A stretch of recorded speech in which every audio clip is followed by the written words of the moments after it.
Hello, hello, hello. Welcome to my channel. My name is Miranda, and today I'm going to be doing a collective reading. When I say collective, I mean if you clicked on this reading is for you. Keep in mind these messages are general. They may resonate, they may not. Take what does resonate for you and leave what doesn't for the next person. Also check your zodiac placements, your sun, your moon, your rising, and your Venus placements. You can flip and switch the roles if you feel that's necessary. If you feel like, if I say this is you and you're like, nah, it's that person, then it's that person. And I wanted to use a specific deck today and I can't find it. And I hope I don't have to replace it. But anyway, I'm going to start off with whatever comes out here. And if it gears more toward love than anything else, then I'll do a separate collective for money. So let's see. Give me some messages for the collective. I need some messages for the collective. Give me one more. Okay. So we've got Live Out Loud, Mass, Radical Rebirth, Speak Up in Reverse, and Intuition in the Reverse. Why is intuition in the reverse? Why is intuition in the reverse? Why is intuition in the reverse? Seasons. Grief sideways. Okay.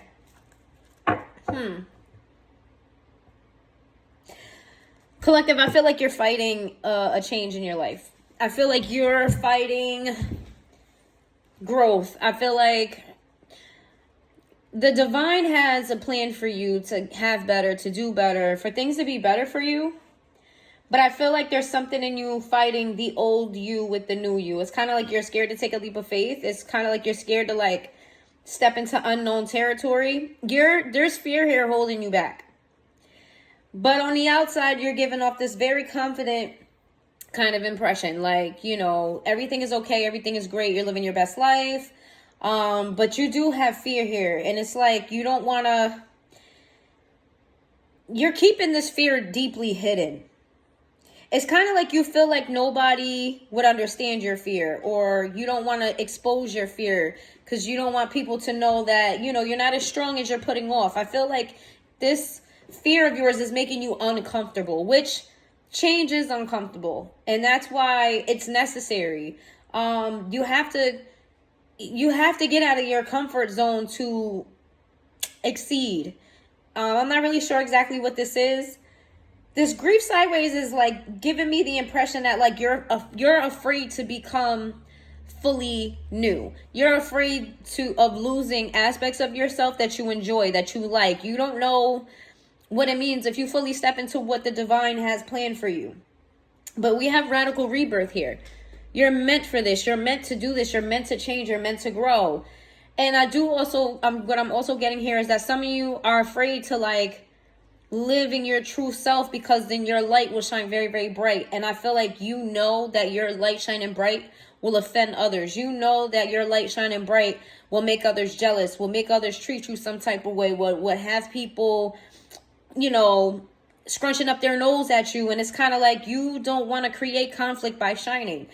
But you are meant to shine. So I'm not really, not to say I'm not really sure why you're doing this. I get it. But you were meant to shine. And you can't dim your light for others because eventually what's going to happen is your light is going to burst. And then you're going to shine brighter than ever. Like, right, you have the choice to contain your light or make it shine as bright as you want to. When you're trying to suppress your energy, when you're trying to suppress your talent, when you're trying to suppress your light, it's going to burst and it's going to be just brighter than ever. So it's going to happen 10 times over if you don't tackle this. I feel like your intuition is in the reverse not because you're blocked from your intuition, but because you don't want to take the advice of your intuition. You're afraid. I get a lot of fear here.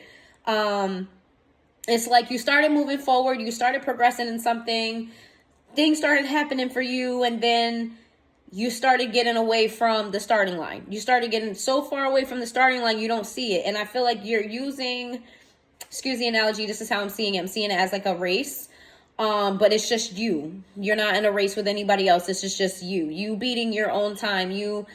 I'm seeing it as like you're running and you're running and you're running, and you look back and you are starting to lose the starting line. So you're starting to feel uncomfortable because you don't know what's ahead of you. You don't know how far this race is. You don't know if you have it in you. Like, you're afraid, and you're kind of trying to stay close to the starting line, if that makes any sense at all. I'm getting a lot of messages from this first spread.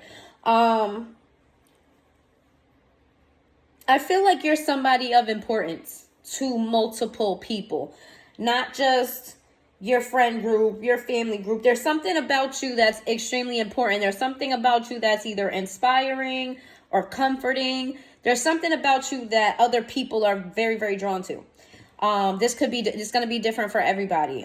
For some of you, this is not going to be for everybody either, but for some of you, animals react to you in a certain type of way. Some of you are able to connect with wild animals that are considered dangerous. You know, they don't necessarily act predatory around you. For others of you, animals just like going up to you, like random animals outside. You go to your friend's house or somebody's house, they got animals, they're just drawn to you. Birds just sit outside your window and look at you and things like that. Like, animals are just drawn to you. That's going to be specific. Let me just move on, because I'll stay all day on this spread. There's a lot of messages coming from the spread. I'm already 6 minutes in just with the one spread. Let's see. Tell me what's going on with the collective. I kind of don't want to use these cards.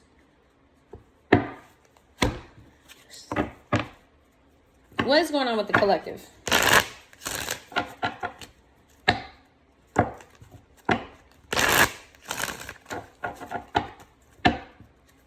I need a new deck.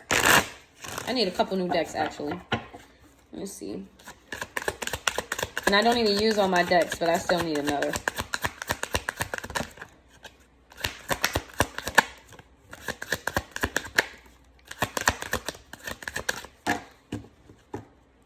We got 5. Collective. So we did have a love read come out. You finally moved on from somebody. I feel like there was a point in time where you kind of, because we have the last laugh here with time out. We have holding on in the reverse. We have silent cries in the reverse. And we have aftermath here. I feel like you finally let somebody go that you had a toxic relationship with. Maybe you guys were on and off. Maybe like there was a lot of pettiness going on where this person did something and you had to outdo them and do it more, or do it better. You like, there was some type of game playing here between you and this person.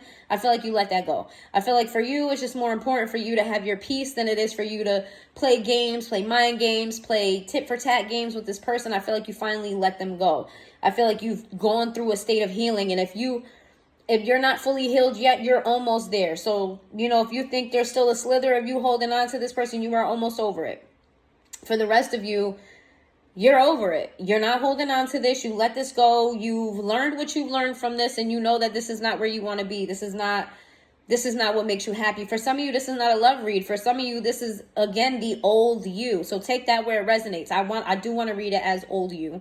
If it comes out more love, then I'll switch gears. But I do feel like there's something that you just let go of. Something that was very painful for you. Something that you really went through it.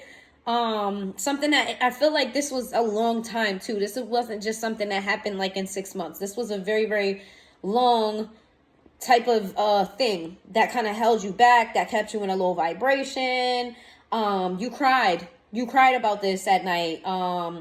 You kind of held on to the pain. You held on to this. You held on to that. There were times where there was so many bad things going on. You had to literally focus on all the good times just in order to tolerate this person. You had to really force yourself to think about all the times that you had good in order for you to even move on through the day dealing with this person or dealing with this thing. So let me move on from that.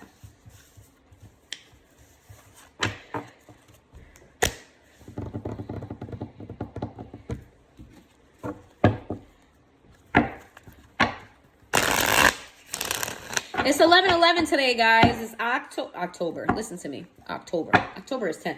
It's November 11th. It is 11/11, and I'm not even sure what time is it. I don't know what